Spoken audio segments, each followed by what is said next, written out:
we might have talked about this before, but like we went to the grocery store and we looked out the window and our dog was sitting in the car next to us. Art, horse, yes. Art, horse, art, horse, art, horse, art, too cheap to buy jingles. Art, horse, art, horse, art, too cheap to buy jingles. Hey, so this is it. Horse, art. We haven't done an intro yet. Oh, Should shit. we do an intro? Yeah, let's do an intro. Okay. Yeah, let's do it. Hi. You're listening to Art Horse. A serious podcast about creativity. We're serious only. Today's only no serious. more silly. No silly today. Serious and miserable podcast. About creativity and stepping out of your comfort zone. That's great. I love that. Yeah, you're very Eeyore today. Yeah, I am Eeyore. Yeah. Also, I'm Fiona. Oh, sorry. That's right. Yeah, I'm Jess. And this is episode 14. Yeah. We were just saying before we started recording that I'm at about a 2 out of 10 today. And I just want to give a little context, I guess. Like, we usually start out by saying, like, hey, how was your week, right? Yeah, like, how was your week? Yeah. Yeah, like, it really sucked. So it's like, I guess it fits in. Yeah. My week really fucking sucked. 2 big bad things on one day, on Sunday. Right. Kind of like a 1-2 punch right in my face. The first one was like a horrible, stressful family dynamic situation that I don't think would be a good idea to go into. And then I was sort of like reeling from that. And then my partner of almost 7 years ended our relationship on Sunday. So it is now Friday. So I've had like the week. I've had like Monday, Tuesday, Wednesday, Thursday. A couple of days. It's been shitty. I feel sadness and anger. I also feel excitement and relief. Wow. So, do you want to talk about those feelings? Yeah, sure. The bad ones first. You definitely don't have to say anything that you don't want to say, and we can also cut it. You can say everything, and then you can cut it. Doesn't matter. That's a good idea. Okay. Yeah. Let her rip. So, the feelings bulletin this week. Number 1, sad. Yeah. Yeah. So you have a jealousy bulletin and I have a feelings bulletin. Number 1 is sad, because even though I know this is for the best, I have lost a best friend. Oh my God, I'm crying. It's a very recent sad thing. I haven't been really crying that much. Just anytime I talk to somebody new, anytime somebody's like kind to me about it, I cry. Like if I hear like sympathy in somebody's voice, I'm like, oh yeah, I know. You're right. Yeah.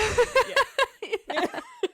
So like I think people can relate to like even when a relationship that isn't working and you know it needs to end, even when it ends, you kind of can't keep, or for most people, you can't just keep the friendship and get rid of the relationship, right? Like you have to lose it all at once. So that makes it hard. Feeling 2 is anger.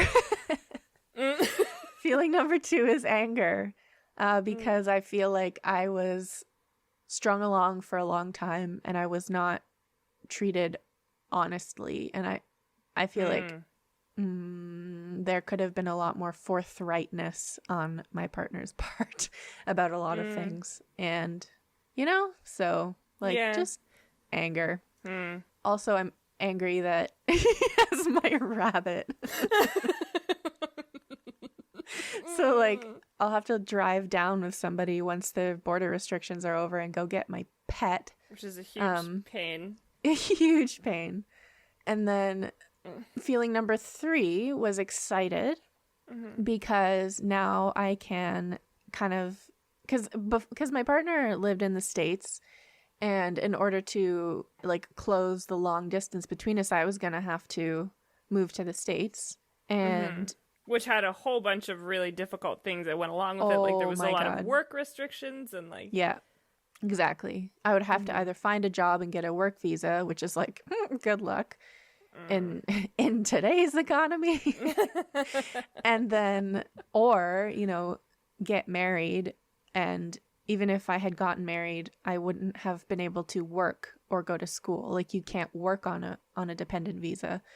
And also we didn't want to get married because our shit was on the rocks. So like I was gonna have to like go for 6 months because that's the maximum time you can be there as a Canadian, and then come back for 6 months, and then go for 6 months, and then come back. Like it would have just been horrible. It would have been horrible. Mm-hmm. And I would have had to split my life up again into different locations, which I hate, and I've been doing for 7 years. Forever. Yeah. Forever. I hate that. But like I'm excited to, I don't know, like I was talking to my friend Lisa the other day. She lives in Berlin. I could fucking move to Berlin. Yeah, you could. That's like, how abundant is that idea? Yeah, to not have to compromise in such a way. Yeah, I don't have to compromise for nobody right now, which feels really wonderful.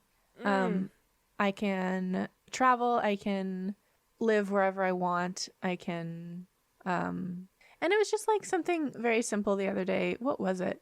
It was some very small thing, and it had to do with like, you know what? I don't have to justify liking this to anybody. It was like a movie, I don't know. Or was it like yeah, it food? was like some dumb movie. It was like, or dumb, I don't remember. Some dumb piece of internet media. And I don't have to like make excuses for finding that entertaining. Whatever. Yeah, interesting. Yeah. Like I can just, I guess like it's not like I wasn't being myself before, but like I can sort of like settle back into maybe who I am now as like a solo person. I don't know. Whoa. And then feeling number 4 was relieved, but I think that has to do with like relieved that I don't have to uproot my life every 6 months in order to spend time with my partner. Right. And to sort of have something hanging over your head almost, like you were like, we have to figure this out. Yeah. Now it's figured. Yeah. It's fucking figured.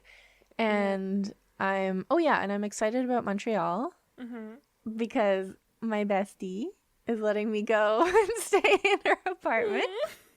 Thank you. I'm so excited. Yeah, to just like get away from this situation, like the family stuff that's very stressful, and then, you know, go back to Montreal and have my own space and just shape my days the way that I want them to be shaped. And I'm looking forward to some, like, I don't want to say healing, but that's basically what I mean, you know, like some me time to like, you know. I think there's something really interesting about a change of location that like changes things. And in a moment of transition, like there's this part of The Artist's Way where Julia's talking about like going and living in a house after her marriage dissolved and just by yourself, and like going and visiting the cat down the street and like looking at the flowers. I don't know, but it's powerful. And I think like what I'm looking forward to is like when you're in a different place, you basically have to build a day from the morning or from the morning on. And when it's all new, it all takes up your attention. So it's like a good distraction, because like right now I feel like I need distractions. And it's hard when like I feel like that's just easier to do in a new place, because it's like, wow, this bathroom is different from my bathroom. Wow, this street is different from my street. Oh my god, the grocery store is a different grocery store. Yeah, where like, are the apples? The peanut butter, you're like, Jesus. Like, where's the peanut butter in this bitch? And it's like it's like something new to figure out all the time, and so it just like keeps your brain a little bit like on the, maybe like, you know what I mean. I don't like kind of alert all the time. Yeah, and I think, alert.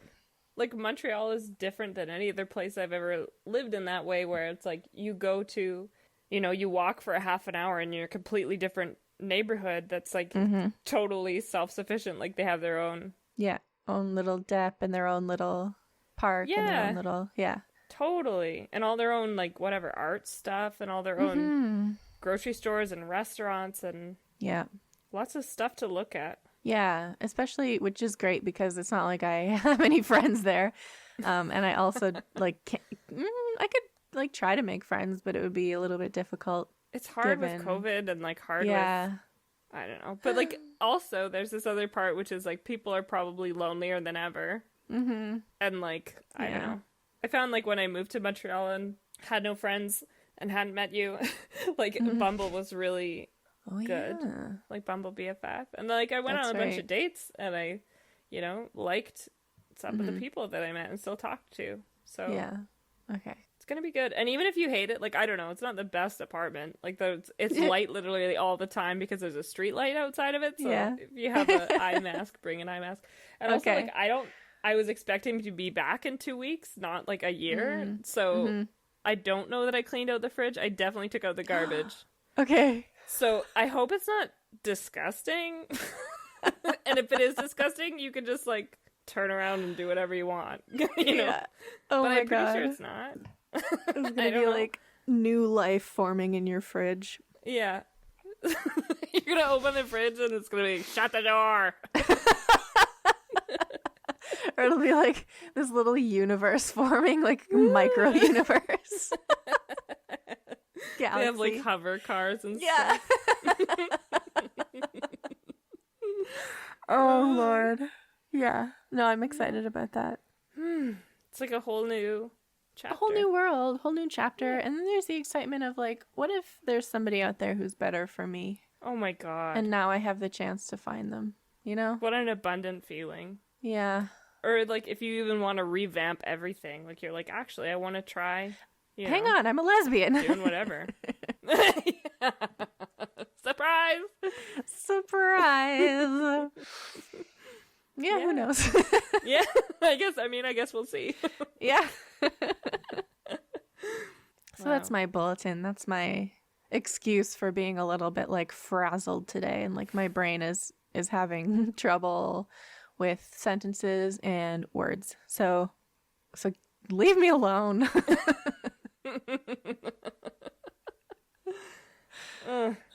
Good bulletin. Thanks. Lots of feelings, lots of things happening. Yeah. Lots of, I feel like hope for the future is such a powerful thing. Like, especially the moment where you let go of this idea that like this, I don't know, person or situation that isn't working. As soon as that, like, even if you're in a job that you hate, like the idea that you could see there's a better future for you and that you can see it. That's such a, big stuff. And big stuff is always exhausting.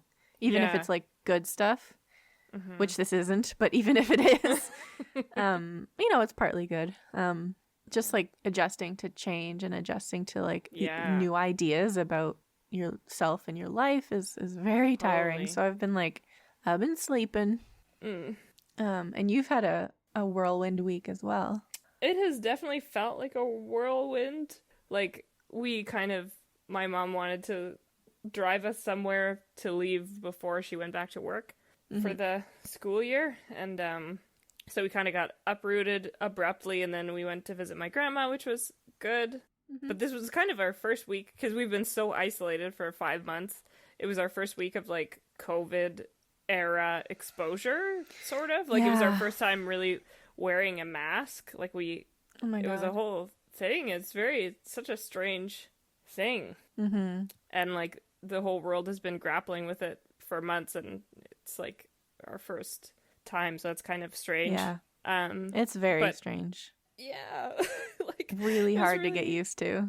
Like it is kind of uncomfortable, and also I've been just sitting at my desk for 5 months basically. Like I've been outside a little bit, but I haven't been like, usually in Montreal I'd walk everywhere I needed to go, even if it was like 40 minutes, like I would just walk there, and I haven't been doing that. And so like carrying my bag from the plane, like my 45 liter backpack, and with my mask on, I was like, this is like difficult. Like I didn't think it would be, but it was kind of like uncomfortable and hard, even though it's important. I'm not saying it's not important, but it was challenging because I'm so out of shape, and like, it was a lot of heavy breathing on my part, and so we've been moving around, and there was also a week of sort of it was a mixed week because there was a lot of anger too, like anger about I don't know, leaving my dad is always really hard, and it seemed like, even though it wasn't my mom's fault, it was a totally rational thing after living there for 5 months that we would have to leave, but it felt like my mom's fault, and I was mad at her for that. And then we were in Dawson Creek, and where my grandmother lives, and we were like trying to rent a car to drive down through BC. And there was like on the internet, it said that there was lots of cars, and there was none. There was none. There was none in Dawson Creek. There was none in Fort St. John. There was none in Grand Prairie, and there was none in Fort Nelson, 6 hours away. What the 5 hell? hours away. I know. And they're all rented out. And it was like, What's I was going so on? angry to, I don't know. I guess nobody wants to fly. So we had to fly. Like we took a friggin' plane in the pandemic. And that was something, but it was, you know, fine. I think. I don't know. I don't feel super good, but I think that's probably just panic attacks. Yeah. Yeah. It's definitely anxiety inducing. Yeah. Like, I'm having a hard time breathing. Is that because I have COVID? Or is it because I'm out of shape? Or is it because I'm having a heart attack? And then it like just gets worse and worse. And I'm like, oh, okay, I'm dying. That's fine. Yeah. So it was a lot of moving around, but it was a very, like, in terms of visiting my grandmother, it was a very rich couple of days. Good.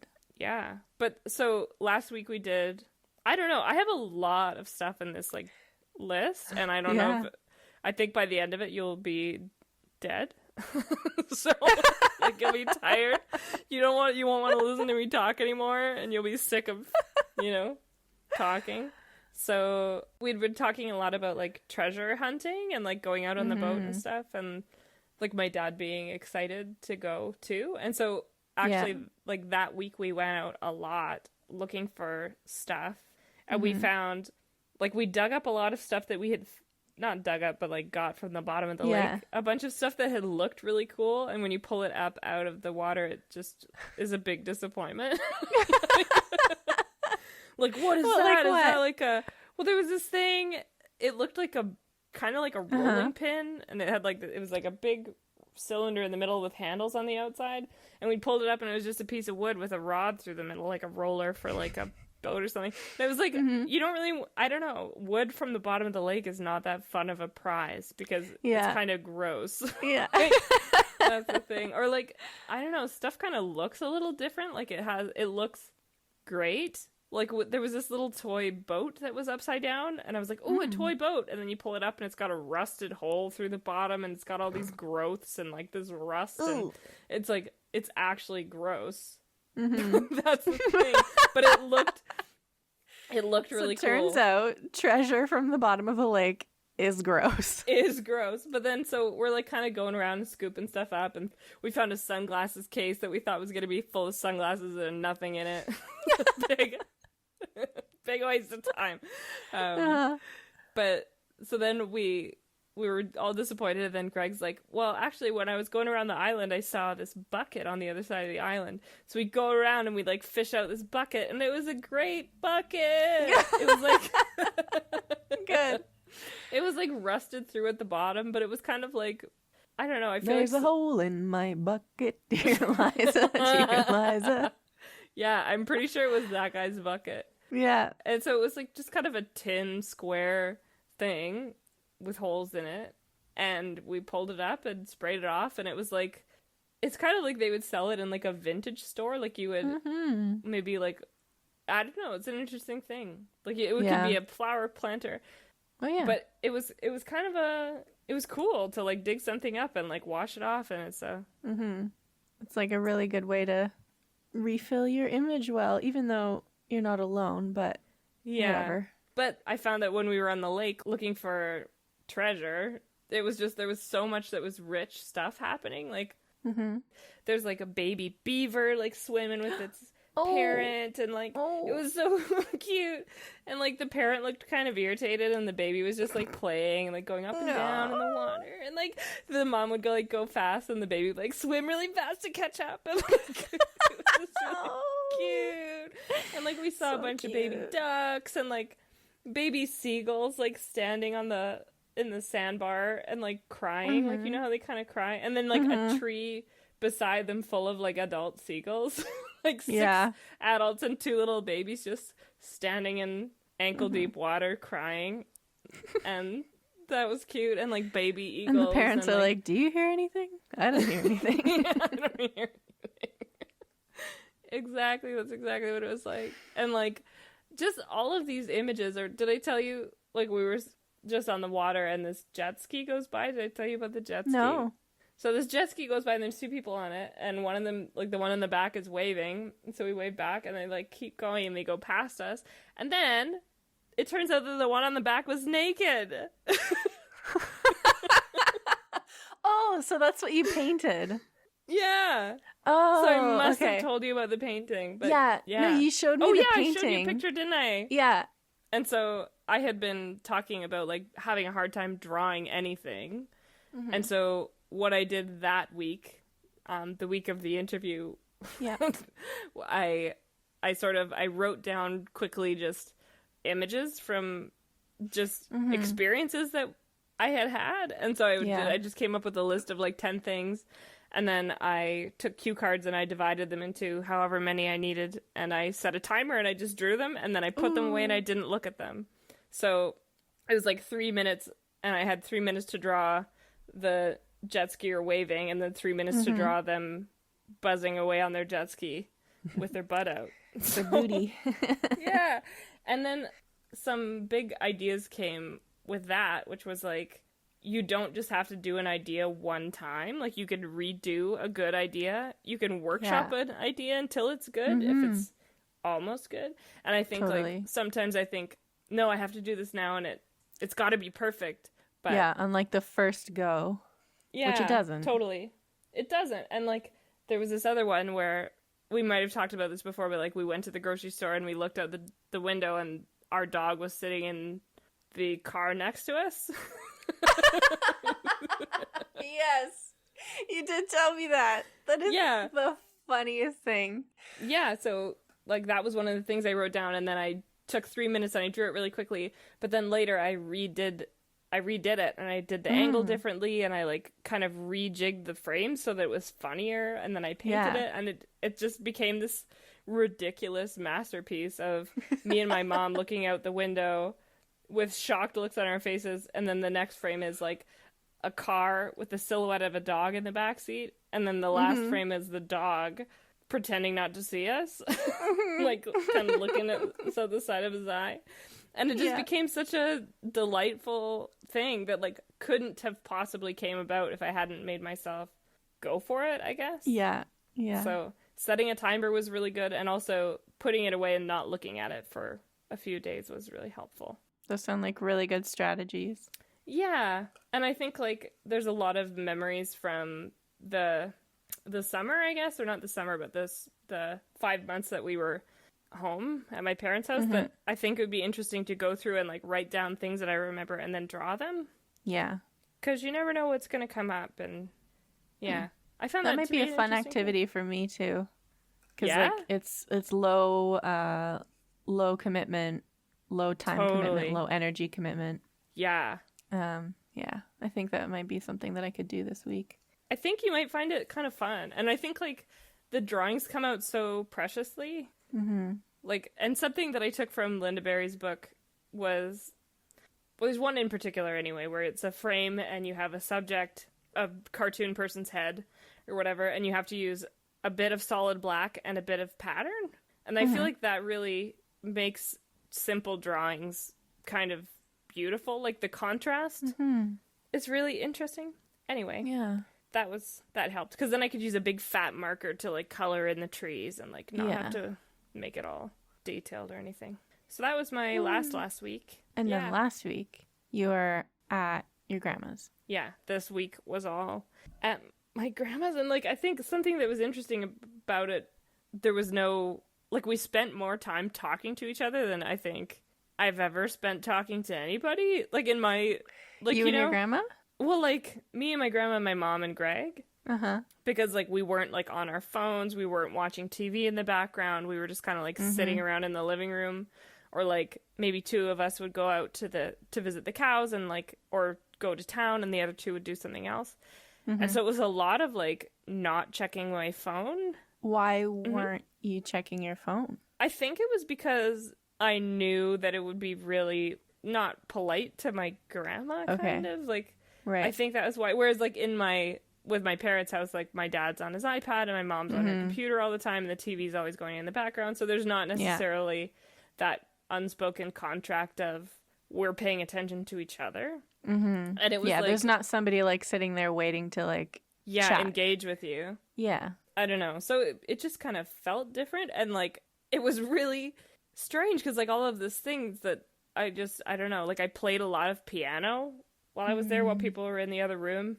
I played a lot of, the best piano books I find are the Reader's Digest ones from like, I don't know when, but they're like Festival of Popular Songs, and they have like Dream a Little Dream of Me, like Fly Me to the Moon, like all of these songs. Cool. That I, kind of remember and love, and like they have Claire de Lune, they have Rudolph the Red-Nosed Reindeer, like all of these songs.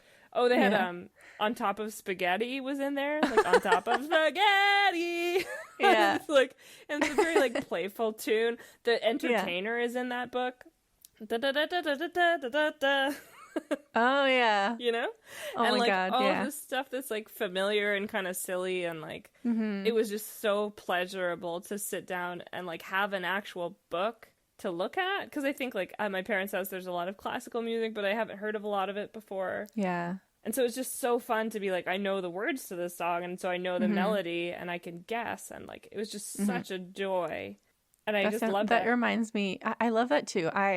My grandmother always had a piano, and one of the first songs that I ever learned was the Boogie Woogie, and it was a song that my grandfather used to play all the time, and he taught it to my mom and my aunts, and then my mom taught me.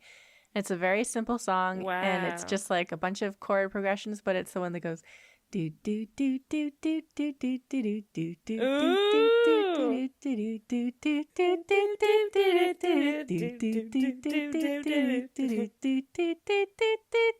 do. Anyway, I fucking, and it just is such a joyful feeling to play that song, and so I haven't thought about it in years actually, because my grandmother passed away, and I try not to think about it.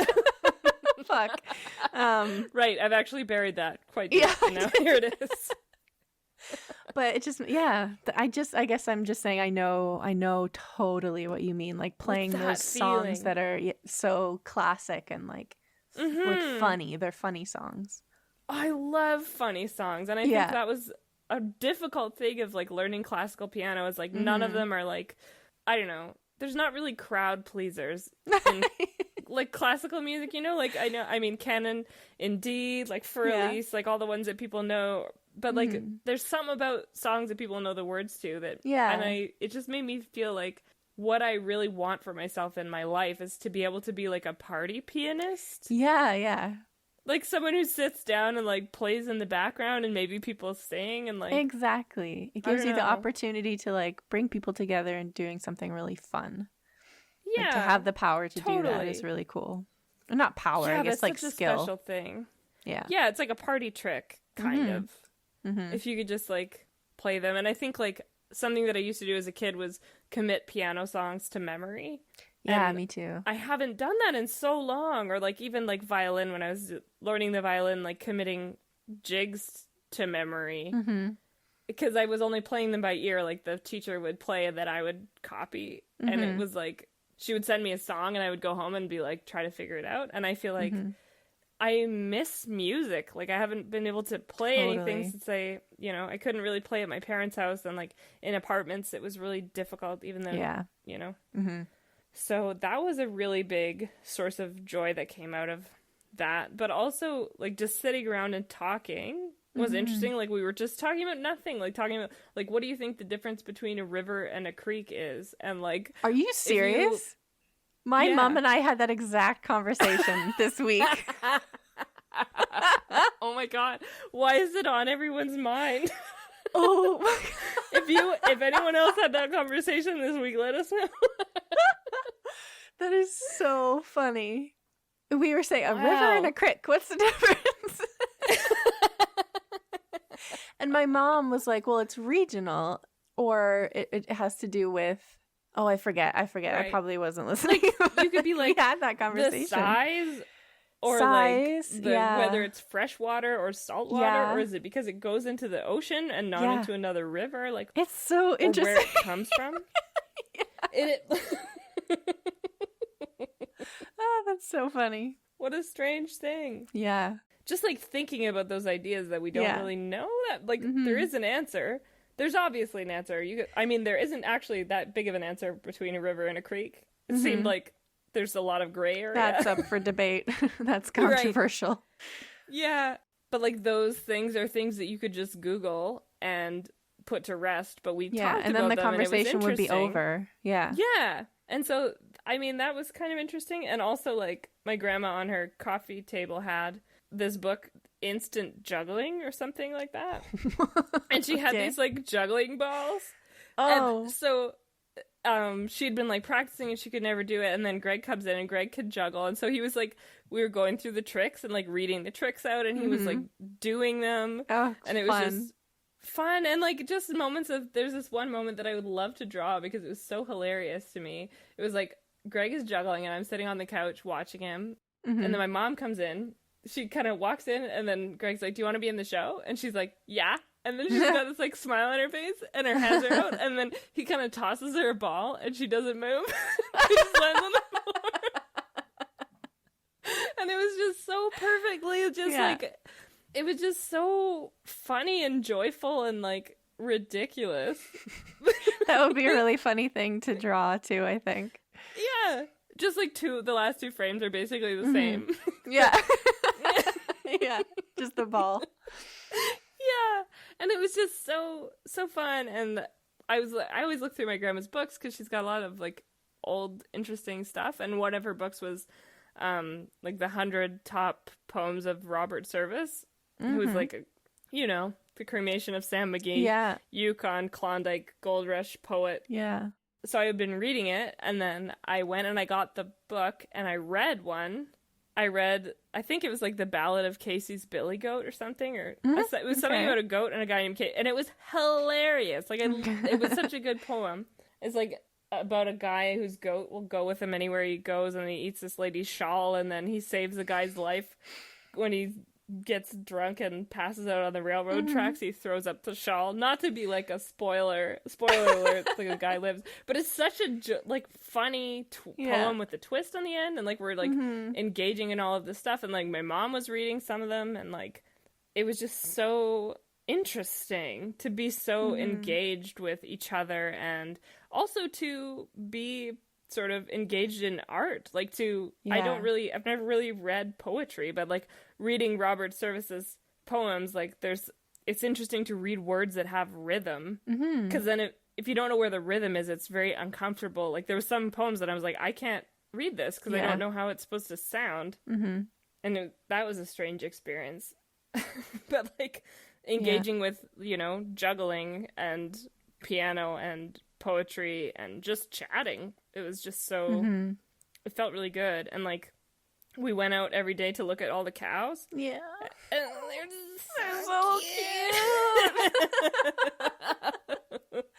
And like, I loved the pictures that you sent me, because they kind of like, I remember when I was a kid, like they used to walk out to check the cows, and it was, you could just walk by the cows and it would be fine. But now that grandma doesn't want to walk out there anymore, she has this like kind of a four-wheeler, and so you go out there on the four-wheeler and you're just driving around looking at these cows. But then when you walk out and they there, look at you back, all the cows will turn and they'll look at you, and like if you kind of walk behind something where they can't see you, they'll run really fast, and then they'll stop short to where they can see you and look at you, and it's so ridiculous. And they just kind of stand there with their ears out, and it's just the cutest thing. And I remember my mom told me a story once, like they would go for a walk along the road by the pasture, and they would like start singing and dancing on the road, and the cows would all come and look. And so I sang to the cows, and then when my song was over, they all thundered away. Like, I thought you were gonna say they did thunderous applause, but no, they thundered away. Well, with their feet, I mean, maybe they didn't know how else to appreciate me. They applauded me. by running. Aww. Yeah, running away in the other direction as fast as they could go. So cows like a good show. Who knew? Yeah. I mean, they're so curious. Like, we were pulling out weeds and stuff, and there was, like, there's this one that would just come over and, like, look at us and, you know, check out the bag of weeds and be like, what is going on? And they're just so cute. And the little babies, and they're just, you know, running. It was just such a... There was so many images, I guess. Yeah. It was just so interesting. Sounds like a really juicy week. Yeah, it was. It was such a juicy week. And I feel like a million things happened. Like, we were trying to take a picture so that I could paint and recreate the magic of those field paintings, but it just never really... I couldn't really get anything that was good, because it's hard to take pictures like that. Man. And then, so we did all that, like, in the house, and then we went to go see an art gallery. Oh, yeah. And because they have, like, a show. And it was a really interesting experience. Like, yeah. They had, like, some local artists, like 3 local artists, and it's in, like, I think it's in a grain elevator. I'm not sure what the thing is, but it's, like, a big, tall, square building, and it spirals up on the inside in the ramp. And so all the art is on the walls and stuff. Wait, do you have to, like, walk upstairs? Just the ramp part. So it wasn't terrible. It would be terrible if it was stairs, I think. Yeah, I was gonna say. Sounds like it's not for me. No. We're not going there. But I think that in the back they have a permanent collection, so that is on the stairs, so you can see it when you walk down, or you can see a different set if you want to walk up the stairs. Okay. Because of COVID, I guess they have up and down. Oh, yeah. Stairs. But it was really interesting to, like, look at other people's art, and also how watch other people look at other people's art. Yeah. Because I think, to me, you know, having had the experience of, like, making... Like, I make visual stuff often, and I know that a lot goes into it, I guess. And, like, I don't know how to talk about this, but, like, my grandma was, like, looking at it with the lens of, well, like, you could do that. Or, like, I don't get why this is art. I don't think I would call this art. And it's without, like, it was really interesting, because it means, I don't know. I wonder what her criteria were. Did she elucidate her criteria? No, like, not really. Like, so the art exhibits there was 3 of them. There was someone who had taken photos and colored, you know how they used to, like, paint photos? Like, recolor a photo. She had kind of done that, but she'd done it with, like, acrylic paint, and it was, like, her thesis was, like, junk left over from the building of the highway or the war or something. So it was, like, in a natural place, and then just a big pile of junk. Kind of like what you were talking about the other week. Yeah, totally. Like, she'd taken, like, my, you know, favorite thing and turned it into art. But it was interesting, like, to walk by. And then your grandma was like, I don't think that's art. Yeah.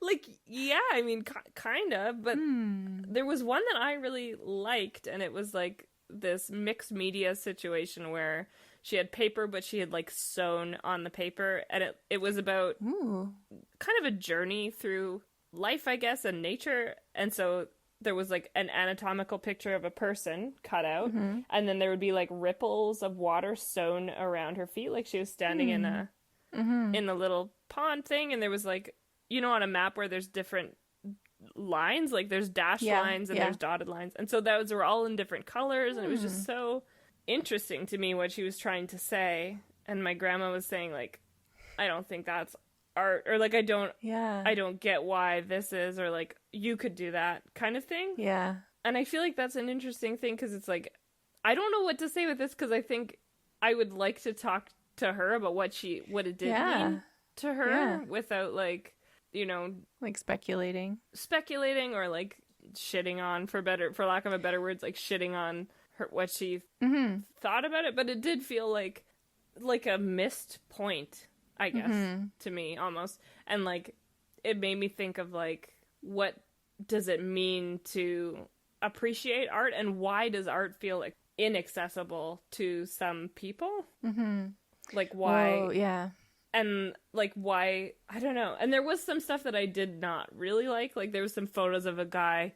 I don't even know how to describe this, but he, like, painted his face in a weird sort of war paint style situation. And then he had his face next to a horse, and his eyes were wide and wild, or, like, there was something that like was, I don't even know how to describe it. It was like his face, but only like black and white and very harsh contrast. Okay. Like white and black, and that was it. No gray kind of thing. And then simulating what would be a gunshot wound to his head with blood that was black. Okay. And sort of and I didn't, it was like something that maybe would have resonated with me as a teenager, sort of, but didn't really resonate with me now. And like why that did or didn't feel like art to me. And like, oh, it didn't feel like art to you. I don't know. Like, I guess it didn't. Yeah, I guess that's it. Which feels weird. So I think from what I have noticed about like, you know, going to art galleries with people, I think that there's like a couple of different reactions. And one of them is, I don't consider that art because I don't like it. Like, this isn't familiar to me. This isn't pleasing to me. This doesn't look good to me. So I don't think that's art. Which kind of includes the assumption that like art has to be like, you know, beautiful or like pretty or some sort of like have some sort of attractive quality to it. Right. And then the other one that I think I see a lot is like people are really impressed with and really like something that looks like it was hard to make in the sense of like, you know, those old Renaissance paintings where they just look like, you know, they're like as big as the wall and they're so detailed and they're so like, you like know, realistic. So realistic. Or like those sculptures of I'm an idiot. I don't know which, you know, Italian man made those sculptures, you know, where they're just so incredibly lifelike. It's haunting. And it's like, it's clearly very difficult to do that. So, okay, that's art. Whereas a woman, you know, a sort of maybe drawing or a cutout picture of a woman, an anatomical woman, you can paste that on a piece of paper and you can sew little ripples around her ankles, and that's not very hard. Right. That's so interesting, because I wonder if the flip side is like, I can't do art, so that must not be art. Like what, you know, like the things that I am capable of. Exactly. Yeah. Like, so, I could do that, that's so and interesting. because I don't make art. So if you have this idea about yourself, like art is that which I cannot do, then you would look at something like deceptively simple, like, you know, that abstract art where it's basically like a blue line or whatever, and be like, oh, I could do that. Therefore, there's probably really nothing to that. It probably doesn't mean anything. It probably isn't, you know. Right. So I think like people's wires maybe get crossed in that sense. And I don't mean to be like a dick about it, like mine do too. Yeah, but it's this interesting thing that we get kind of stuck in. Yeah. Like, it kind of reminds me of macarons, like trying to make them and being like, not being like, that looks so easy, I could do it, but being like, but starting it and then noticing all of the things that are involved in it that I would just never have guessed, and going through the motions. And now it's like, when I look at a macaron, I actually see all the stuff that goes into it instead of just seeing this like beautiful little hamburger. And basically. imagine if macarons didn't exist before you made them. Do you know what I mean? Like, imagine if you just fucking whipped together a baked good and it was a macaron that nobody had made before. Like, even if, or like, imagine if, you know, I guess that analogy doesn't really work because they're not easy, but like, imagine if chocolate chip cookies, they're so easy to make, but nobody had made them before. Wow. So like, that paint or that art that you saw of the woman with the ripples around her feet, maybe it was like physically easy to make, but she came up with that idea. Totally. And that's not easy. Yeah. No way. That's like so interesting. It is so interesting. And when people look at like abstract art and it's like, yeah, no, you don't have to like do hella details on abstract art. You don't have to be able to paint photorealistically to do some abstract art. But it's like, but the work is in like envisioning something that didn't exist before and bringing it to life. And I think knowing when to stop and like knowing what colors tell the story that you want them to. And there's something about like the balance of like heaviness and lightness and contrast and texture and all that stuff. And I guess I kind of get annoyed when people are like, I could do that. And it's like, yeah, you probably could copy that, but could you come up with it? No. Like, not, I don't mean no. I mean, like, yeah, you totally could, but like, don't like disparage. Right. In that, I guess I don't think that we should disparage in something that looks easy, but or even looks ugly as being not art. Yeah, and I think like that piece in particular was so interesting because like there was that anatomical woman, and then she was cut out doing something else. Like it was like that same woman, but she was like on the top of a little mountain, and like she was like she was made of bird feathers and like in a newspaper stream, and like it was all of this stuff that was like that is a story that she is telling, and like just knowing how hard it is, even just to make a comic that is framed in the way that feels the most honest to you is like, deciding on something is, it's not easy. And I also think like, not all bird strips are good bird strips. And if I had like all of my 1,000 bird strips in that grain elevator and I was just walking through everyone and people were going like, that's not art, I'd be like, ouch. Yeah. Like, hey. Yeah, my feelings. I don't know what else I would say about it, except that maybe I think that like there's maybe like an age thing to it. Like if somebody is particularly and like maybe like an experiences thing. What do you mean? Well, like I don't know. Like I just know. Like my grandma would say something like, "I don't know why anybody would want to have their phone on them all the time." And I think that's a virtue signaling thing of some kind. And Greg was like, well, the thing is, it's like not like having a phone on you. Like we call it a phone, but it's not really a phone. Like it's all of this other stuff. Like it's a map and it's a, like we use it for a lot of other things, and it's not like carrying your landline around all the time. But I think like her life was just so full of stuff all the time, like full of like calving cows and like giving needles to cows and milking cows and chickens and like not milking chickens, but that sounds funny. Just like a very, busy and different rich life. Yeah. What I would describe as rich, different life. And like to have that experience and look at, it seems maybe that gluing something to a piece of paper is trivial compared to real. I don't know. And it also comes back to like how is art real work? In a way, like if it wasn't hard to do, then was it work at all, kind of? Right. And like if it doesn't look hard, was it hard? Like exactly. So I think that what you just said was closer to what I actually meant by age, because I think like maybe there's a tendency in like people who grew up before the internet, maybe their experience of art or some, I don't want to generalize, I really don't, but it could be that maybe your grandmother's experience of art was, paintings inside frames that are realistic and they look, and you can tell the amount of skill that went into them. Like it's very clear that you had to have worked very, very hard to gain that skill and then to put it into practice to make this painting. And then that to them is art. Whereas maybe people who have grown up with more access to information and access to different ideas of what art is. And, like we can look at all kinds of art on the internet and not have to be able to go to a gallery to see it, right? Like that piece of art that was just like a toilet. You know that one? No. Okay, well, it was just a toilet. You're not referring to the famous piece of me sitting on the toilet, No, not that one. No.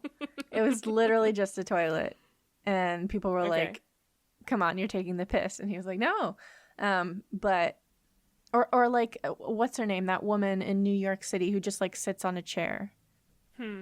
Like there's just, I guess it's like we have really easy access to all these really different ideas about what it is. Whereas somebody who wouldn't have had access to that growing up might have like a narrower idea of what art is. So I just like watched 5 minutes of this show where they were doing like a landscape competition and they had all these people lined up on the pier looking at this landscape, and then these people walked by and like talked about the pictures. Oh yeah. And it's just so interesting to hear an art critic or whatever just talk about something that someone made, because they're like, I wish you could see the top of the building in this picture, or like the colors they used were just right out of the tube. Ooh, ouch. And like, I know, and I'm like, oh, that is a whew, stings. Yikes. I didn't think that would hurt, but like I imagined somebody saying that to me, and I was like, ah. Yeah, and it was interesting, like that kind of critique, I guess, and like what makes something good to someone, I guess, and like I don't know, it's so interesting because that is such an accessible thing. Like I think when I look at something, I can think, I wish they painted the top of that building. Like that's like a sense of, you know, I'm allowed to think things and feel things and look at things and wish they were different. And it's just interesting. Totally. Yeah, wow. There's a lot to that. Yeah. And then when we were like, so there was those three exhibitionists. No. There were a couple flashers there. Yeah. And then like down the back stairs, there was like a permanent collection. Mm-hmm. And some of the pieces, it was so interesting to look at other people's art, but like some of those pieces moved me like in a big way. And I think there's this one in particular, I think I can find it. So it was like this sort of rectangular long thing in sort of a frame, and it was basically like white paint, as if you were like looking down on a satellite image of a lake with islands, except the lake is white and then the islands are like green, like dark green, and there's red and orange and yellow, and it's just so bright. Oh my god, here it is. I found it. Okay. I found it. Okay, so it's on this page. Paste. And it's called Far Shore. It's the second picture from the top. Okay. And so it's got like a lot of texture, and it's got this copper strip in the middle of it, and on one side it has this hitch for like hitching a boat to a dock. And then there's like a little thing on top with some little wooden trees, and then there's a kind of a rudder at the back, like a bottom There is fin. a rudder on the bottom. Like, why does that look so captivating to me? Like, I feel like I would never, if I had it in my house, I would never stop looking at it.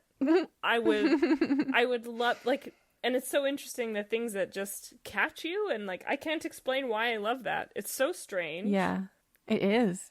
Like, it's very three-dimensional.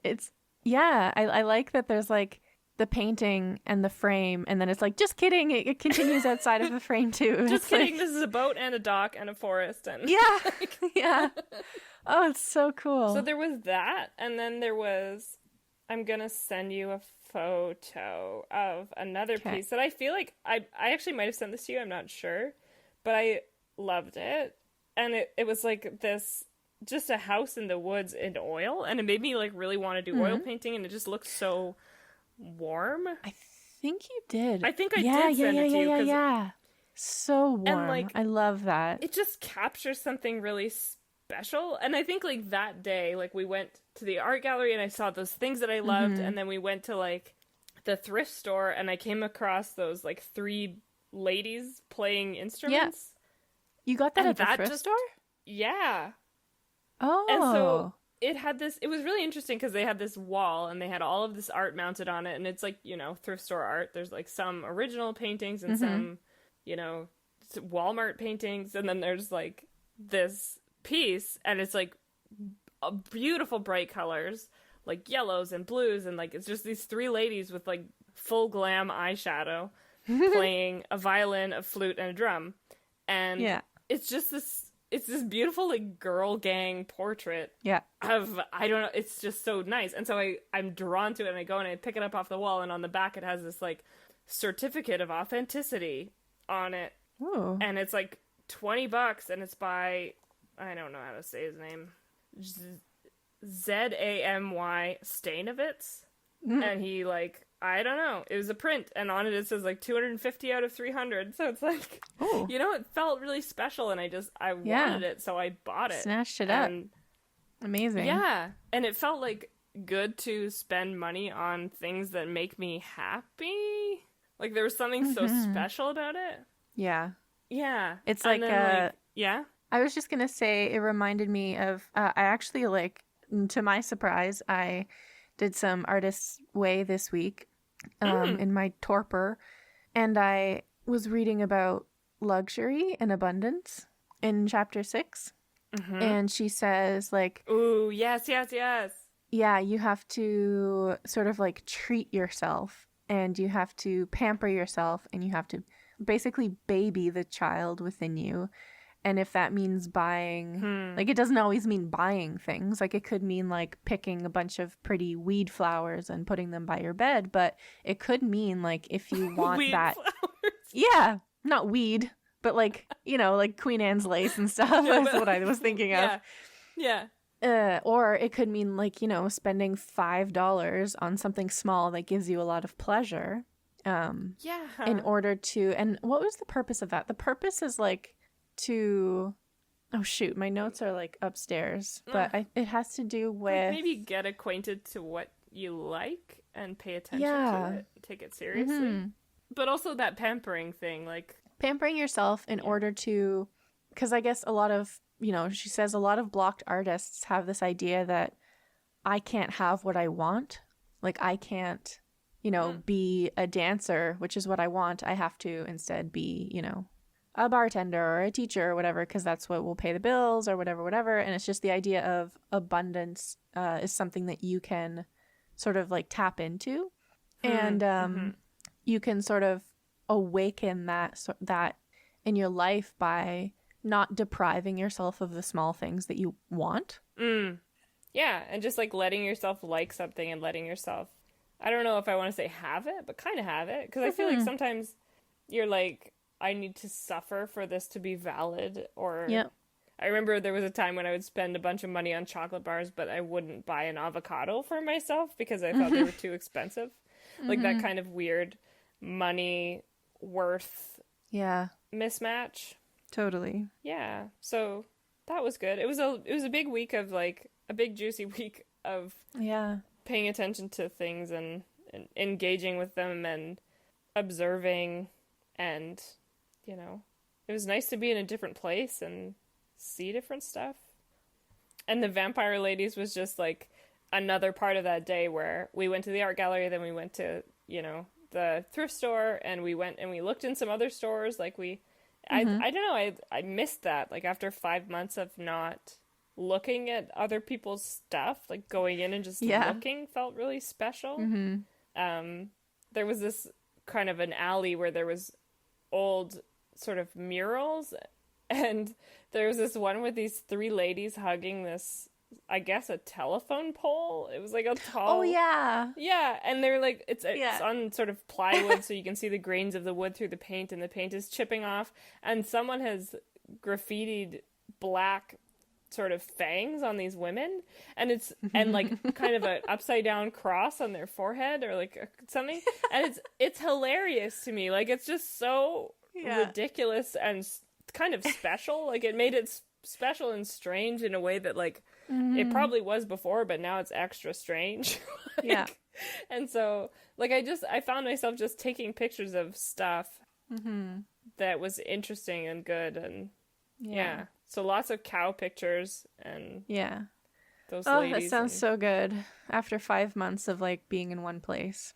Yeah, which was still rich in its own way, but just a change of environment is like a big like looking at new stuff. Yeah. So that is like the very, very long essay of what I did this week. Yeah. What did you do this week? All right. So in the last 5 minutes of the episode, but that's okay. That's, you know, you did a lot of stuff. I did like almost nothing. So that's fine. Right.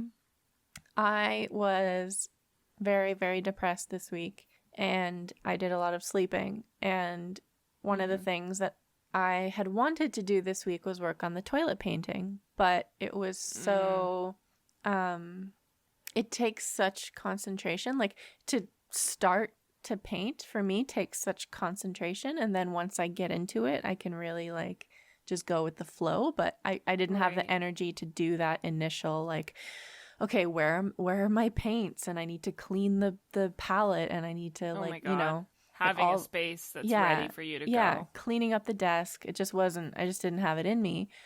But what I did have was I noticed in my mom's office a little coloring book. It was like meditative coloring for stressed out people or something. And I was like, oh, that's for me. And so I asked my mom, and she had pencil crayons. And so I just colored. Wow. It was kind of like I did something, and I'm glad that I did something. And I did what I was able to do. Like you didn't push yourself to do something that was too much, or exactly. I didn't like, oh, I have to, you know, paint the window in the toilet picture, which I know is going to be very challenging. Like I didn't do that because I knew that I didn't have it in me. I needed something I could start and stop easily. And I just colored in some leaves and flowers and random shapes and buttons, and I just, you know, fucking sat and did it. And it was really nice because it was like, because I got to make a few decisions. Like, what pen I got to make exactly one decision. What pencil am I going to pick up next? But I didn't have to decide like anything else, right? Because like everything else is drawn for you, and basically it's so circumscribed, and that's exactly what I needed this week because I didn't have the mental energy to make any more than one decision. That makes me think of this. It was this podcast called Life Kit by NPR, and it was about like making art is good for your health. Here's how to start a habit was the episode. And there was this section in it which was, there was this like art therapist, and she was saying like when you're coloring, you're imagining the future, like you're right, like because you're like looking, you're like, what will it look like if I do it in this color, and like you're making those decisions, and you're, you know, and it's really good for your brain, and it's really healthy, and it's really good for healing too. Oh, excuse me. Yeah, totally. And I don't, maybe next week I could look up some stuff about like why, like how does art work as therapy? Because I think that's a really interesting topic. It was just like a fun little easy thing to do that felt like not productive, because obviously like that's not really that important to be productive, especially when like your life is kind of falling apart. But it was like just something to soothe me, because I can't be soothed in the way that I want to, which is going to my ex for comfort, which is what I would normally do whenever anything upset me. Right. You know? So I had to find like I had to self-soothe. Yeah, a bit of a workaround. Yeah, exactly. So that was all. I don't really have anything else to say about it. They're not even that cute, the drawings that I did. Like it doesn't even, you know. And it doesn't even matter because my decision that I had to make was which color would look good next. And sometimes I was like, fuck it, I don't care what color would look good next. I just want a color. So like they don't even like look that nice, but that doesn't matter either. So yeah, it's like about moving the pencil and exactly. You know. And I think about the productivity thing, like I think that word is so tainted, but I think in the sense of like taking something and actually producing a thing, like I feel like that feels really good. Yeah, like you have a paper that you finished, whether it is important or will just go in the garbage or whatever. Yeah, you've output something, and that feels good. You're like acting on the world. Yeah, sort of. I totally agree. Yeah, I mean, the productivity that I was thinking of was obviously like, I need to create something that will make me money. So I haven't worked on my agenda project in a week that I was going to make and hopefully sell. Like that to me is like a productivity activity because it's something that I'm eventually hoping to make money off of. Right. But I didn't do that this week. And a couple of times I caught myself being like, you're just a pure ass ideas bitch. And like you start things and you don't finish them. And then I was like, hey, listen, you just went through a traumatic, weird thing. And then another traumatic, weird thing on the same day. Like just fucking chill. Take a week and just fucking chill. Yeah. So that's what I'm doing. Wow. Yeah. That's a really healthy second voice of sense, voice of reason. CBT therapy, baby. It really works. Wow. Yeah. Permission to fucking chill. Yeah. And like not be so friggin' hard on yourself. Yes. Oof. Totally. Oof indeed. Huh. So that was a big thing. What did Greg do? He just came into the room. How fucking dare he? I know. I just can't think when he's there. He's just so handsome. Just mesmerizing. Okay, he's gone. Okay. Whew, wow, I have my mind back.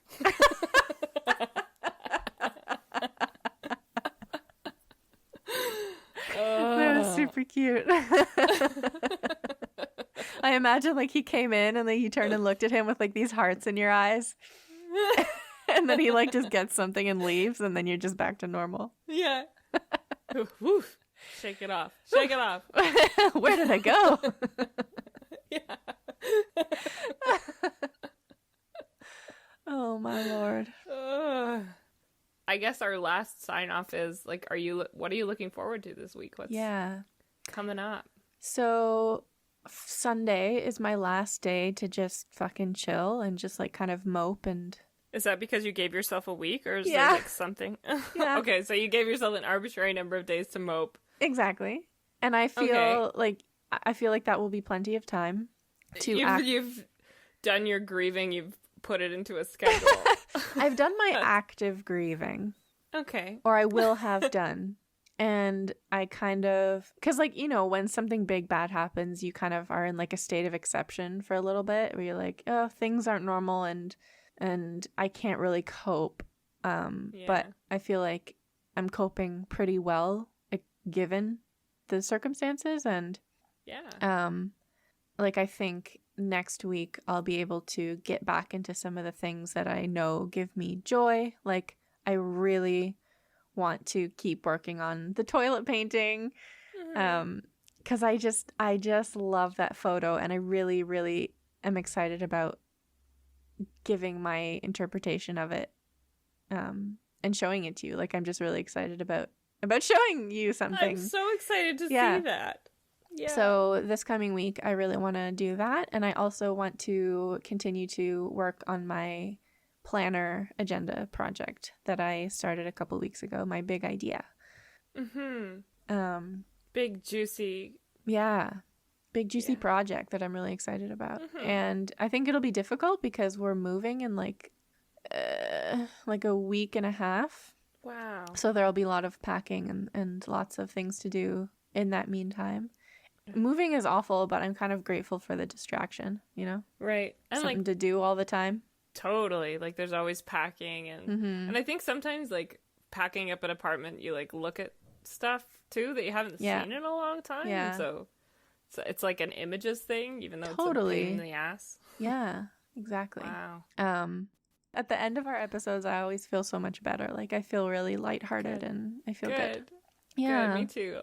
I feel like laughing just feels so good, and like also like updates feels good too. Yeah. I feel like it's more grounding to like to look back and take stock and introspect and analyze.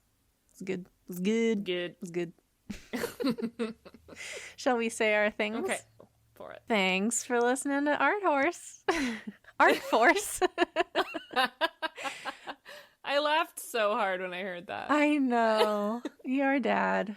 Dad, no. It's Art Horse. Yeah. If you want to see the many, many things that we talked about this week, you can see them on our Instagram, which is Art Horse Pod. I always want to say at Instagram.com, but that's not how that works.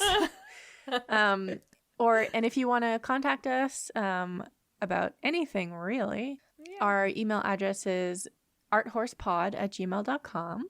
If you liked this episode, despite how depressing some of it was, please do drop us a rating and review on iTunes. What else? Oh, yeah. Another thing that I wanted to let you guys know is that our episodes are also going to be uploaded regularly to YouTube. So if that's an easier way for you to listen, there won't be any video. It'll just be audio. But they'll be on YouTube. It's just Art Horse on YouTube. Yeah. Oh, yeah, and I have Twitter, so come tweet me. I really like Twitter, but I'm really bad at it, and I'm lonely over there, so come tweet me at Fiona of Art Horse. Yeah, that's Yay. it, right? That was good. Yay. Yeah. Oh, I did all of it. Yeah, I just blasted right through it. Blasted. That was a good blast. Yeah. Yeah. It was good. Mm-hmm. Whew. Okay. Well, this is our artificial goodbye, right? And then we don't hang Yeah. up. Okay. Yeah. Okay, bye. Bye.